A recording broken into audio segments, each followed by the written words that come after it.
Hi, my name is Jana Broussard-Travis.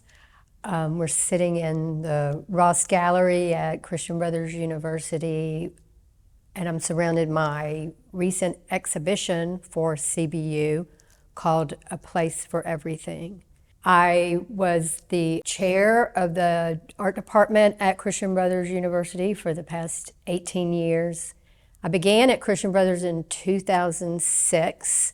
I recently retired last year so that I could concentrate just on my painting. Teaching at CBU has affected my studio practice. Those practices became a direct influence on the collage work that I do today that you'll see in the artwork over the past few years. So I have now used collage in a very heavy, important device within my work. This body of work was born from my love of nature. I set out to study botanical gardens. In particular, I was interested in Japanese gardens at the beginning.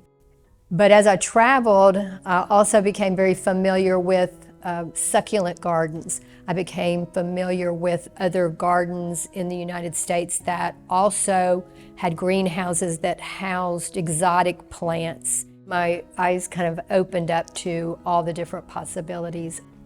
I start my work by taking photographs. I take a lot of photographs. Textures, I'm very interested in textures and repetitive textures that are found in nature. I do a little bit of drawing beforehand, create stencils based on some of the plant life I've seen. Huge rolls of paper will be the same patterns over and over again that I tear off and start to use in my collages. So I first start by painting the whole canvas a color.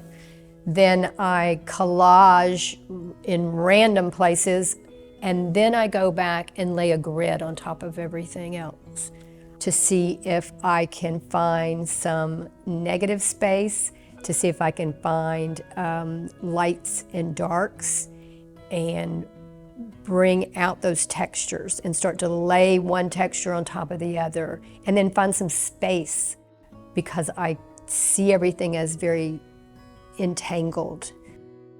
For me, that is a metaphor of the passage of time, how we look at our memories, how some things get buried, how some things start to rise to the surface.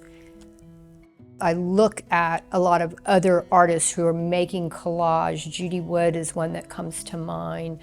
Adele Stimpson does a lot of textures. My inspiration is for things to be swirling and moving.